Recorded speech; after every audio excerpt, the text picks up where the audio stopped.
Ashton, how excited were you for week 0, even though there weren't a lot of like big profile games? Yeah, no, it was awesome. It was just fun to sit down and watch a game again. Not bad games really, considering it's week 0. We had a Big Ten matchup, and we'll get into that a little bit. Just kind of the demise of Scott Frost maybe beginning, but it was dramatic. That was fun. It was kind of you could watch it kind of go down in real time, and you could even see it on his face a little bit. But yeah, so some issues there, and a huge first win for Brett Bielema. I enjoyed that and the UCLA game. Thought it was a lot of fun. Yeah, I really enjoyed that game. Both of those that you mentioned.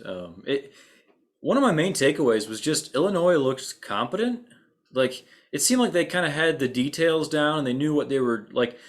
No one thinks they're going to win 8 games this year. No, they're not that team. But it seemed like they knew who they were. And even when Brandon Peters went down with injury, like they brought in Art Sitkowski, who was pretty unimpressive at Rutgers, but they didn't ask him to do a whole lot. Just make a few timely throws, hand the ball off, pound the rock, schemed a few guys open. I think it was the former quarterback, number 1 on their team, Jackson maybe. Can't remember his name, but he looked pretty shifty, pretty good. So yeah, if you're an Illinois fan, you got to be pretty excited about just I don't know what they looked like. I think. For sure, you do. That's a big first win, first game for Bielema there, and just to come out and be just you don't want to say it. They're what Arkansas was last year, but just for the players to have fight again, which they did. They came out and they were physical on defense, and on offense they were physical on offense too. And yeah, they tried to run the ball. It's kind of what Bielema does. And then like you said, timely throws. Sikowski looked pretty good. He spread a ball around. He has some weapons there, a little bit, maybe more than we think. He had Luke Ford. I know he caught at least one touchdown. Yeah, he's a high 4-star transferring from Georgia, actually.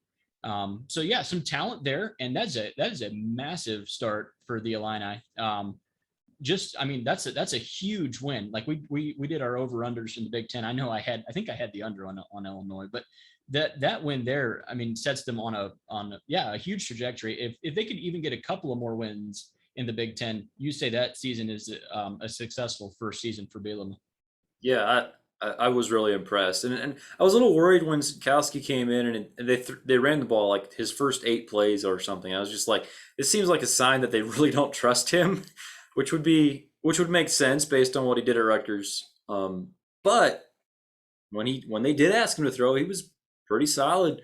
Nothing spectacular, but made some nice throws, stepped up, hit the guy in stride. So yeah, props to them. And the nice thing about Illinois is there's no expectations to like win their division or anything anytime soon. Like, man, if they could just maybe they're a year away from bowl contention, but shoot, like it looks hopeful just after one game. That might be an overreaction.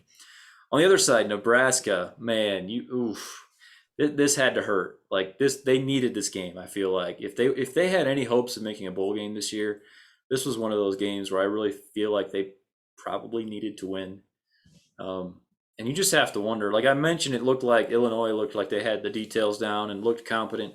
Nebraska looked the opposite. I mean, just mistake after mistake, fielding the punt, running backwards at the 2 yard line into the end zone, and then fumbling it. Just stuff like that. Man, I don't know. Like I don't know if that stuff should be happening in year 4. Should it? No, no, not really. I don't believe that's what Scott Frost at all had in mind for his first game. I will say on defense, they got after the quarterback. There was pressure. Like Yeah. they flew around. It was impressive to watch. They made plays.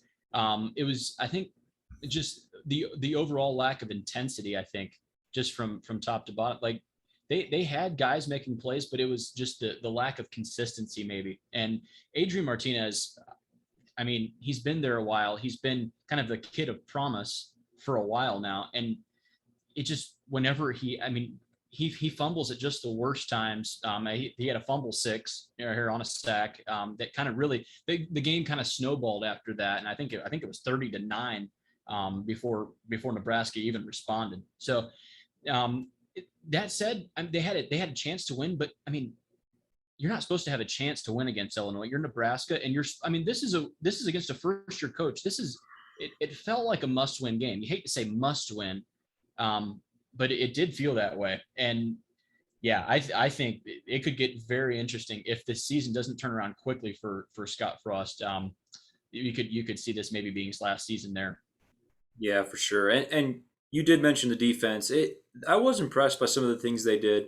Living in the backfield for a little while there, it did seem like they definitely got worn down in the second half.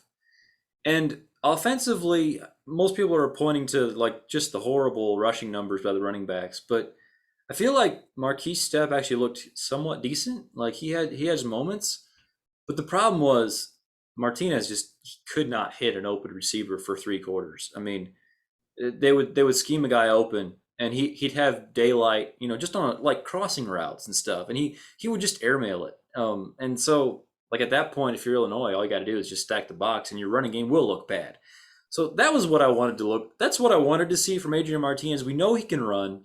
We know he can be like explosive that way. I don't need to see him threading needles 30 yards down the field. Just make the simple throws that are there, and it just wasn't there, and it's disappointing to see from a senior quarterback.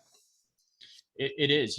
I think he ended up with good numbers actually. I think he had 230, 232 passing yards, a touchdown. He rushed for 111 and another touchdown. Yeah, But yeah, like you said, I think the lack of consistency really for Nebraska as a whole is what killed him there.